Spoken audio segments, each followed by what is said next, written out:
قبل ما نبدأ ما تنساش تشترك في القناة وتفعل الجرس باش توصلك كل أخبار الكرة الإفريقية أولاً بأول. ننتقل الآن إلى موعد مباراة الجيش الملكي المغربي وشبيبة القبائل الجزائري ضمن دوري أبطال إفريقيا، في مواجهة قوية تحمل طابعاً مغاربياً خاصاً وتشعل حماس الجماهير في المغرب والجزائر. المباراة تجرى يوم السبت وتقام على أرضية ملعب شبيبة القبائل، وتنطلق عند الساعة 5 مساء بتوقيت المغرب والجزائر، ثم 6 مساء بتوقيت مصر، 7 بتوقيت السعودية.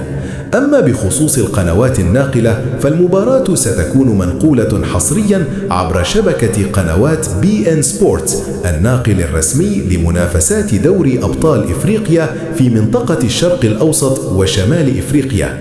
مواجهة منتظرة، صراع تكتيكي قوي، وجماهير تترقب من سيحسم هذه القمة المغاربية. فاير سوكر.